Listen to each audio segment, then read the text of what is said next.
राधे राधे भाई लोग। ये है आपका सवाल नंबर 3 और तीसरा सवाल की कहता है, इस पर थोड़ा फोकस करो। कहता है किसी परेड में 616 सदस्यों वाली एक सेना ब्रैकेट में दिया हुआ है आर्मी, कहता है कि टुकड़ी को 32 सदस्यों वाले एक आर्मी बैंड के मार्च करना है। दो समूह को समान संख्या वाले स्तंभों में मार्च करना है। उन स्तंभों की अधिकतम संख्या क्या है जिसमें वे मार्च कर सकते हैं। तो मुद्दा समझो भाई, कहता कि है कि अपने लोग ये देखो, ये हो गया तुम्हारा एक्स एक्सिस। मुद्दा समझना। अच्छा, तुम लोग है सोच रहा होगा कि यदि ये सवाल है एलसीएम एचसीएफ वाला, संख्या वाला, तो इसमें एक्स एक्सिस वाई एक्सिस की कर रहा है। तो यही तो है तुम्हारा घनगिरोह वाला बात जो तुम लोगों को पकड़ना है। तो ये है तुम्हारा वाई एक्सिस। इसको जो है इसको कहते हैं अपने लोग स्तंभ। मुद्दा समझना।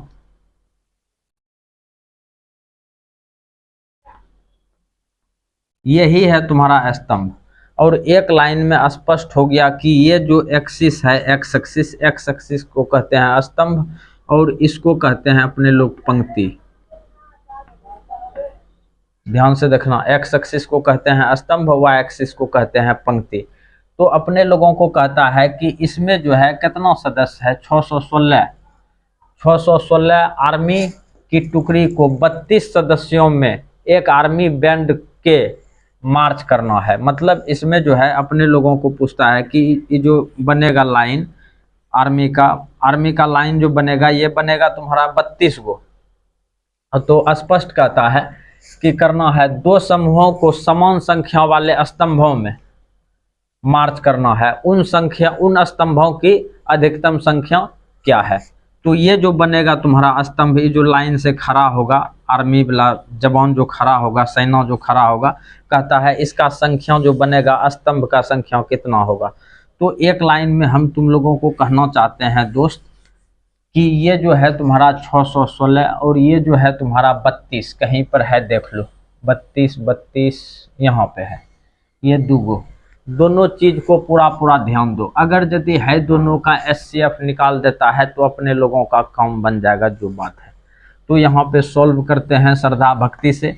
और याद रहे अपने लोगों को निकालना है स्तंभों की संख्या। स्तंभ बोले तो एक्स एक्सिस। तो यहाँ पर दे देते हैं एचसीएफ ऑफ कुंची 616 32। अच्छा, अपने लोग जो है कि बनाने के लिए जानते हैं किससे, यूक्लिड विभाजन प्रमेय से। और इसमें से जो बड़ा है उसको बोलते हैं ए और जो छोटा है उसको बोलते हैं बी। तो यहाँ पे 616 बड़ा है तो उसको ए बोल दिए और 32 छोटा है तो उसको बी बोल दिए।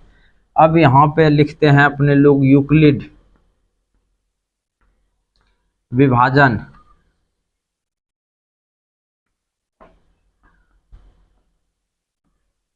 प्रमेय से,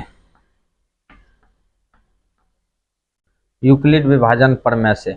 और यहाँ पे थोड़ा सा तुम लोग फोकस करो। यूक्लिड विभाजन प्रमेय का जो फॉर्मूला है, ए बराबर कौन सी बी क्यू और प्लस हो गया तुम्हारा आर। एक लाइन में क्लियर हो गया दोस्त। और यहाँ लिखेंगे केस फर्स्ट। तो ये है तुम्हारा पहला केस।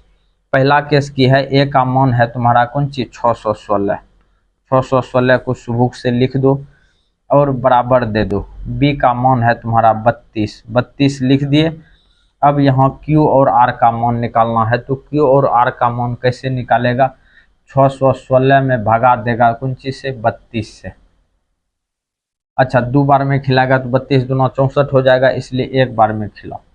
और 32 दे दिया, 11 में से 2 जाएगा तो 9 और ये हो गया तुम्हारा 5। ओहो 5 बोलते हैं, 29। 2 हो जाएगा, 5 में से 3 गया तो 2। अब देखो भाई, वहां से उतार दो तुम कौन सी 6। अब ध्यान से देखना थोड़ा सा, ये हो गया तुम्हारा कौन ची, मुद्दा समझना। ये हो गया तुम्हारा 32 और 32 में भाग देगा अब कौन ची से, 296 से। तो ध्यान से देखेगा थोड़ा, 8 तिया 24, 9 तिया 27, 9 बार में खिला दो श्रद्धा भक्ति से। 9 दूना 18 का 8, 9 तिया 27, 1 28, ये हो गया तुम्हारा अब यहाँ पे 16 में से 8 गया तो ये हो गया तुम्हारा 8, और ये गायब, जो बात है बचा है तुम्हारा कौन सी 8। मुद्दे को समझो। अब देखो भाई यहाँ पे Q का काम क्या कर रहा है 19, ये हो गया तुम्हारा Q, और ये हो गया तुम्हारा B, ये हो गया तुम्हारा A, और ये जो नीचे में है ये है R। मुद्दे को समझो। Q का मान है तुम्हारा 19, तो 19 दे दो, प्लस है R का मान है तुम्हारा 8। तो बात को घलिया के समझो दोस्त, और काम बन चुका है। अब ई दोनों में तुलना करो, और ई दोनों में ई है तुम्हारा R, ई है तुम्हारा कौन सी B। लेकिन अब यदि ये दोनों में जो बड़ा है उसको बोलेगा A, और जो छोटा है उसको बोलेगा B। काम हो चुका है। अब चलेंगे अपने लोग केस 2 से। कैमरामैन थोड़ा नीचे दिखाना है, यहाँ पे देखेगा केस 2। अच्छा, केस 2 जब चलेंगे तो की होगा, दूसरा केस में फिर A का मान हो गया तुम्हारा कौन सी 32, और B का मान हो जाएगा तुम्हारा कौन सी 8 गुना। अब आगे देखो की आता है, उस पर ध्यान देना है।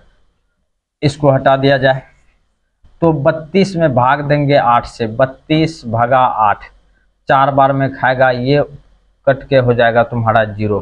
तो यहाँ पे हो गया 8 गुना 4 प्लस हो गया 0। मुद्दा समझो भाई, जिससे भाग लगा, भाग किससे लगा है 8 से, तो यहाँ पर लिखेंगे अपने लोग अतः HCF बराबर हो गया तुम्हारा कौन सी 8। यानी कि अपने लोगों को स्तंभों की संख्या हो गया तुम्हारा कितना 8। तो सवाल भाई तुम्हारा यहाँ पे फाइनल हो गया, और सवाल को श्रद्धा भक्ति से उतारेगा जो बात है। और वीडियो को लाइक करने के लिए मत छोड़ना दोस्त, लाइक करने के लिए भूल जाता है।